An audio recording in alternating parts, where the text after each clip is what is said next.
ನನ್ನೆಲ್ಲ ಪ್ರೀತಿಯ ವೀಕ್ಷಕರಿಗೆ ನನ್ನ ಪ್ರೀತಿಯ ನಮಸ್ಕಾರಗಳು. ನಮ್ಮ ಚಾನಲ್ನ ಇದೇ ಮೊದಲು ನೋಡ್ತಿದ್ದೀರಾ ಅಂದರೆ ದಯವಿಟ್ಟು ಸಬ್ಸ್ಕ್ರೈಬ್ ಮಾಡ್ಕೊಳ್ಳಿ ಫ್ರೆಂಡ್ಸ್. ಮುಂಚೆಯಿಂದ ನೋಡ್ತಿದ್ದೀರಾ, ಇನ್ನೂ ಸಬ್ಸ್ಕ್ರೈಬ್ ಮಾಡ್ಕೊಂಡಿಲ್ಲ ಅಂದರೆ ದಯವಿಟ್ಟು ಸಬ್ಸ್ಕ್ರೈಬ್ ಮಾಡ್ಕೊಳ್ಳಿ ಫ್ರೆಂಡ್ಸ್, ಸಪೋರ್ಟ್ ಮಾಡಿ. ಹಬ್ಬಕ್ಕೆ ಕುಯ್ಯಲೆಂದು ತಂದ ಕುರಿಯು ತನ್ನನ್ನು ಕುಯ್ಯಲಿರುವರೆಂಬ ತಿಳುವಳಿಕೆ ಇಲ್ಲದೆ ತನ್ನ ಹಸಿವಿನುರಿ ಇಂಗಿಸಿಕೊಳ್ಳಲೆಂದು ತೋರಣಕ್ಕೆ ಕಟ್ಟಿದ ತಳಿರನ್ನು ತಿನ್ನುತ್ತಿರುತ್ತದೆ. ದೇವನಿಂದ ಹುಟ್ಟಿ ಮಾನವನಿಂದ ಕೊಲ್ಲಲ್ಪಟ್ಟ ಪಶುವೇನೋ ಹೋಯಿತು. ಆದರೆ ಅದನ್ನು ತಿಂದವರು ತಿಳಿದರೆ ಉಳಿಯುತ್ತಾರೆಯೇ ಸಂಗಮನಾಥ. ಹಾವಿನ ಬಾಯಿ ಸುತ್ತ ಹಾರಾಡುವ ನೊಣಗಳಿಗಾಶೆಪಟ್ಟು ಕಪ್ಪೆ ತನ್ನ ಹಸಿವೆ ಇಂಗಿಸಿಕೊಳ್ಳಲು ಹಾರಿ ಹಾವಿನ ಬಾಯನ್ನೇ ಸೇರುವುದು. ಅಂತೆಯೇ ಗಲ್ಲಿನ ಶಿಕ್ಷೆಯಾದ ಕಳ್ಳನು ಹಾಲು ತುಪ್ಪ ಕುಡಿದ ಮಾತ್ರಕ್ಕೆ ಆಯುಷ್ಯ ವೃದ್ಧಿಯಾಗುವುದೇ? ಗಳಿಸಿಕೊಂಡ ಆ ಶಕ್ತಿಯ ಉಪಯೋಗವಿದೆಯೇ? ಕೆಟ್ಟ ಹೊಟ್ಟೆಗಾಗಿ ಸುಳ್ಳು ನುಡಿದು ಹೊಟ್ಟೆ ತುಂಬಿಸಿಕೊಳ್ಳುವ ಹೀನರನ್ನು ಸಂಗಮದೇವನೆಂದು ಮೆಚ್ಚಲಾರ.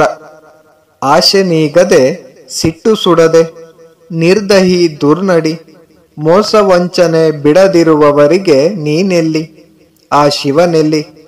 ಹುಚ್ಚು ಮಾನವ ಈ ಜಗದ ವ್ಯಾಮೋಹ ಕತ್ತಲೆಯನ್ನು ತಿಳಿದು ಅರಿಯುವವರಿಗೆ ಸತ್ಯನಿಷ್ಠರ ಸಂಗಮನಾಥ ನೀನೆಲ್ಲಿ? ನಿಮ್ಮ ದುರ್ವಪರ ದುರಾಚಾರದಲ್ಲಿ ನೀವು, ಶರಣರ ಘೋಷಣೆಯಲ್ಲಿ ಅವನು.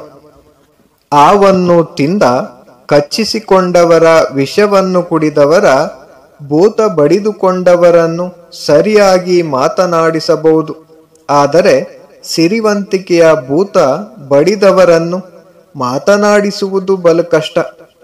ಒಂದು ವೇಳೆ ಅವರ ಮನೆಯಲ್ಲಿ ಬಡತನವೆಂಬ ಮಂತ್ರಗಾರ ಒಕ್ಕುಬಿಟ್ಟರೆ ಬೇಕಾದವರೊಂದಿಗೆ ಮಾತನಾಡುತ್ತಾರೆ, ಸಂಗಮನಾಥನನ್ನು ನೆನೆಯುತ್ತಾರೆ.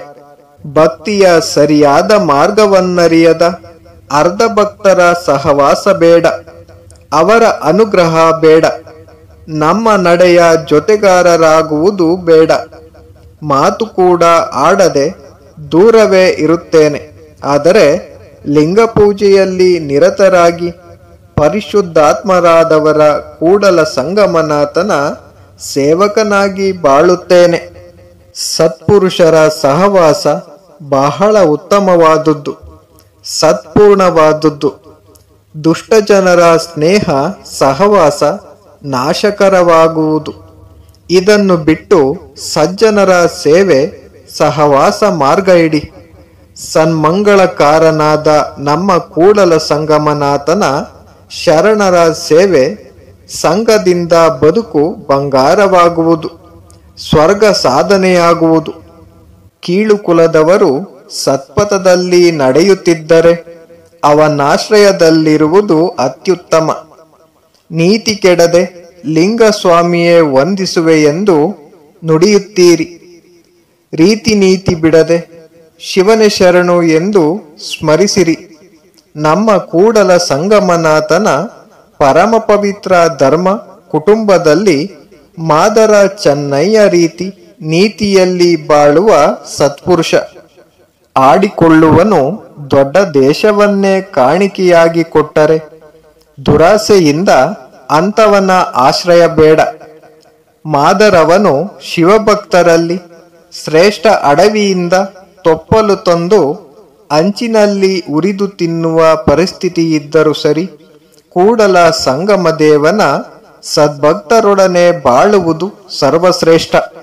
ಪರುಷಮಣಿ ಒಮ್ಮೆ ಕಬ್ಬಿಣಕ್ಕೆ ಸ್ಪರ್ಶಿಸಿ ಬಂಗಾರವೆನಿಸಿ ಬಿಟ್ಟರೆ ಅದು ತಿರುಗಿ ಕಬ್ಬಿಣವಾಗಲಾರದು.